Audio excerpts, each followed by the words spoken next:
Hey guys, Nate here. So to continue our series on pitcher movement restoration, I want to start this week with hip internal rotation. The main one that we're focused on this one is going to be the lead leg. So what is internal rotation? Where does that come in? Internal rotation is rotating, obviously, your hip internally, so inward. So when I'm looking at it is having somebody sit on a table and their knees are close, and how well can they rotate their foot outwards, which is actually bringing your hip in.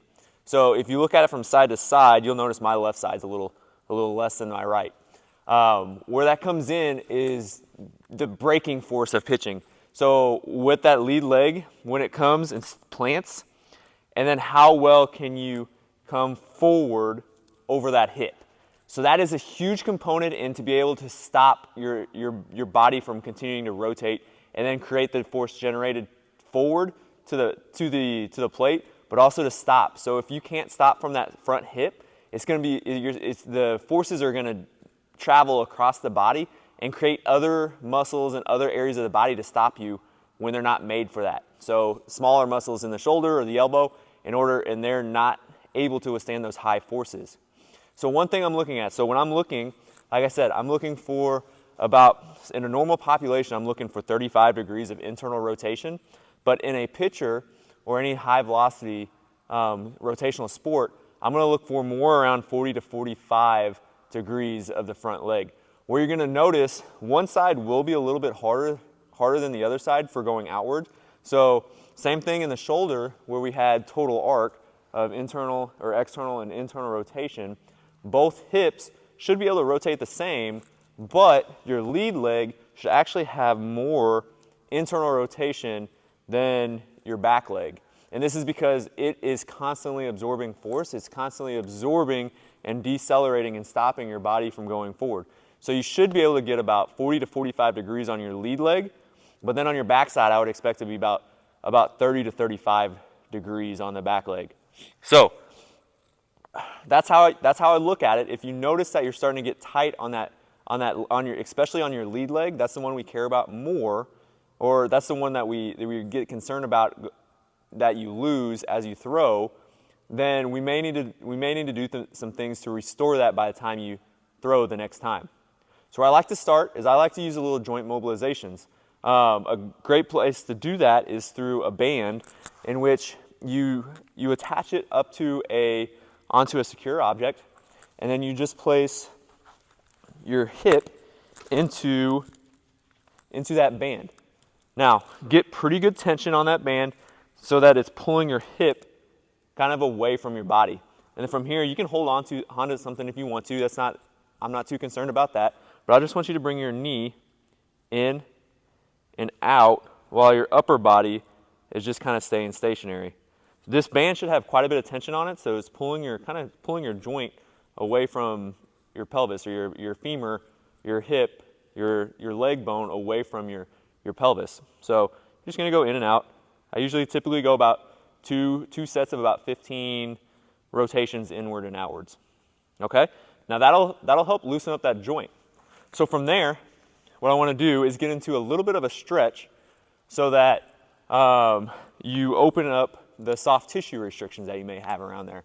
And one of my favorite exercises to do for internal rotation is get into this hip 90-90 position. So hips are 90, knees are 90, and then I sit back. So if you're looking straight on, it's going to be right here. And I push through the ground and lift my hips up so that you'll get a little bit of a stretch kind of here in the front of your hip. So from here, hold it for a breath, and then come back down. And then you're going to repeat that where you're just lifting your hips up, get a nice good stretch.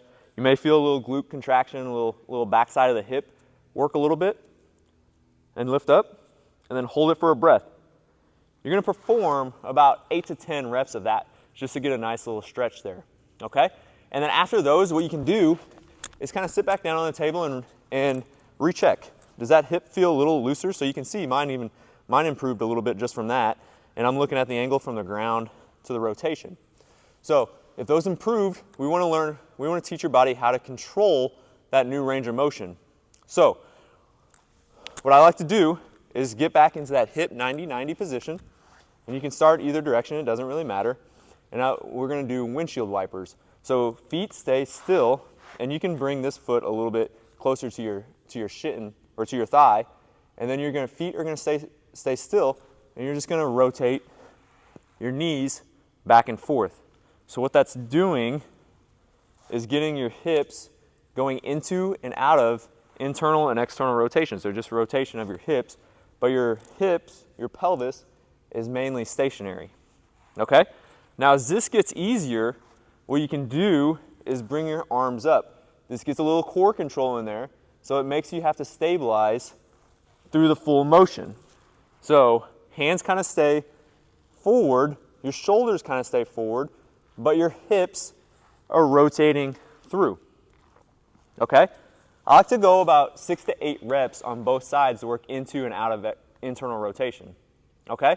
So this is where your feet are mainly planted on the ground, and your hips are kind of moving on your femur, and your femur is moving, they're both moving at the same time. What I like to do is create a lot of stability through your hips so that they have to control the very end range of the motion as well. So from here, I like to get the foot off the ground and transfer it in front of me. So from here, I'm going to lift the foot up without getting much of a forward bend. If I get a forward bend, you're kind of just cheating the motion. You're not getting the full internal rotation of the hip. So from here, I'm bringing in the hip. So if you'll notice, it's extended from my upper back and my spine, and then it's going to go into a flex position so the knee comes forward, but I'm still kind of trying to control rotation of the hip. So from here, I'm going to lift up, control it, and try to keep that foot pointed out the entire time until I can get the foot planted on the ground in front of me. So it's got to come backwards, but again, keep that foot off the ground as long as possible as you extend that leg back, and that's going to help drive internal rotation and now in an extended position.